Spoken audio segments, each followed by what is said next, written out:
So then, if you're in the predictable future, think about this, reason this, and that's the known, then known would equal same. Yes or no? And if you're in the familiar past, and that's the known, and that equals the same, and you're thinking memories of the past and you're feeling emotions from the past, then your energy is the same every single day. Yes or no? And if your energy is the same, then nothing new is going to happen in your life, because in order for you to create something new in your life, you have to change your energy. When you change your energy, you change your life. Yes or no? And if you're trying to predict the future and the emotions associated with every single event in your life, and that is the known as well, and every one of those thoughts of your predictable future is the known, and you can predict the feeling of it, then your energy is going to stay the same, and it's going to be the same as the past. Yes or no? And your life is going to stay the same. So then people say, okay, I'm going to do my meditation first thing when I wake up in the morning so I don't feel guilty because God's going to be mad at me back here.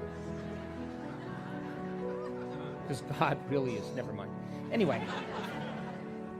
But when they're doing their meditation, they're thinking about their coffee. When they're drinking their coffee, they're thinking about taking a shower. When they're in the shower, they're thinking about getting dressed. When they're getting dressed, they're thinking about their emails. When they're doing their emails, they're thinking about work. When they're at work, they're thinking about vacation. When they're on vacation, they're thinking about work. They're never in the present moment because the brain is an anticipation machine.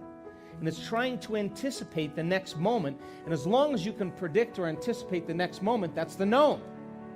And so the brain has been programmed into always trying to lay a known down over the unknown. And there's no room for the unknown in people's lives. How many people understand? If you can change your thoughts and feelings, and it would change your life, why is it so hard to change the way you think and the way you feel? It's just a conditioning process because you've been thinking and feeling the same way for so long that that's become the habit. And people anticipate their life to be the same as the day before because they're in that unconscious program of expecting it to be that way. And they're viewing their life from that same level of mind. And they can't get out of bed in the morning because the body already can predict the emotion of every experience. And the body's resigned and it wants to just be lulled into commonality and familiarity. Does that make sense? So crisis is one way to get out of that. Would you agree? So then, those of you who know me know that I'm very passionate about this concept called mental rehearsal. You could take a group of people that have never played the piano before and divide them into two different categories. In one category, you can teach these people one-handed scales and chords. You will do a brain scan on them before they learn those scales and chords. They come for 2 hours a day and they practice those scales and chords for 2 hours a day, every single day for 5 days. At the end of 5 days, they rescan their brain, and lo and behold, they grow new circuits on the opposite side of their brain.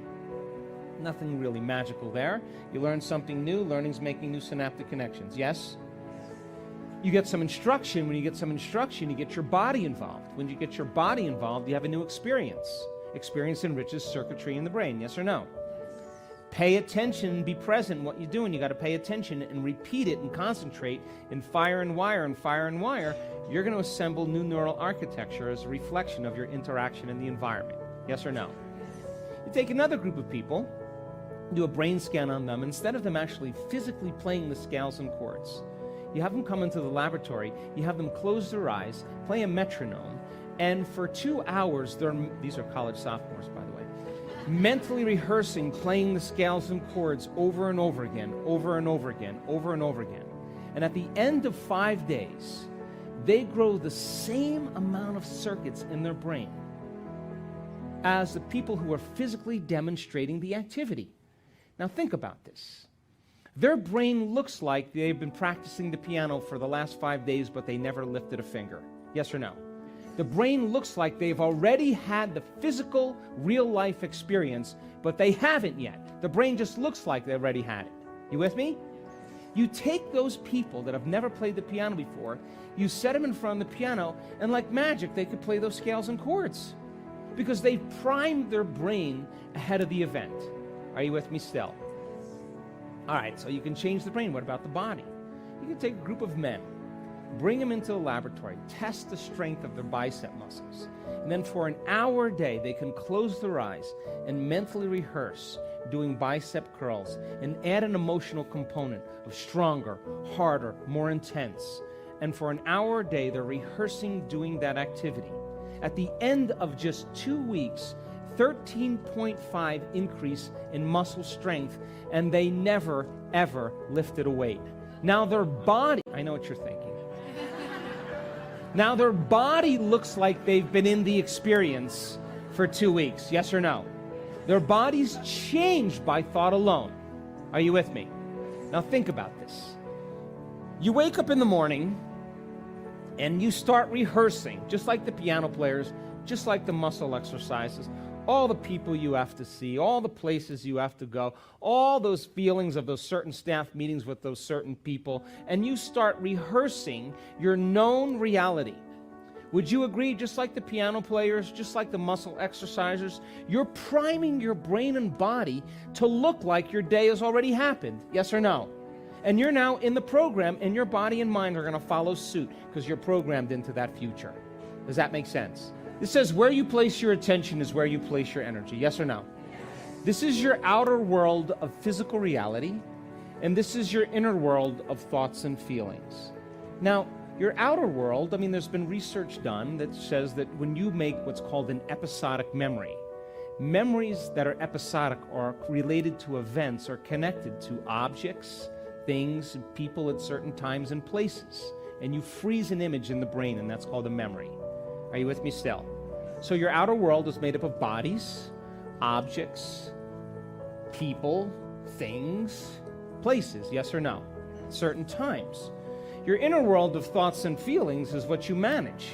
So if you wake up in the morning and all of your attention is on your cell phone, that's an old phone, by the way, and that cell phone is connected to your WhatsApp, or to your texts,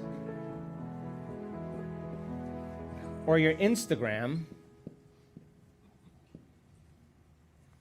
or your Twitter, or your LinkedIn, or your Facebook,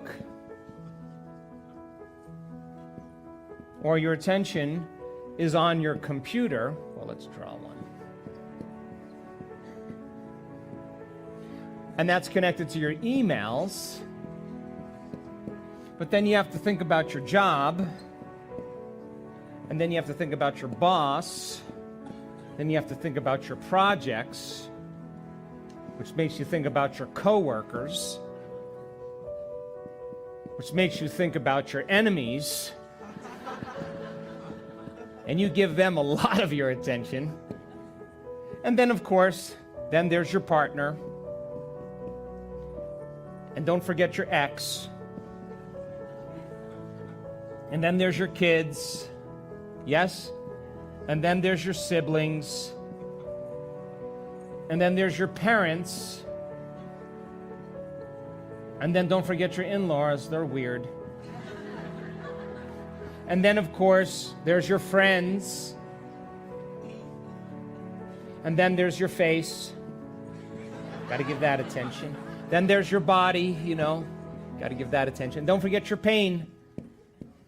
If where you place your attention is where you place your energy, how much attention or energy do you have for your inner world of thoughts and feelings to create anything new if all of your attention is on your outer world? Once you wake up, 86% of the people, I read the stats, that have a smartphone, that's the first thing they do in the morning. And once they turn on their phone, it connects them to all of this. Yes or no? So then, are all these things on this board, are they knowns or unknowns?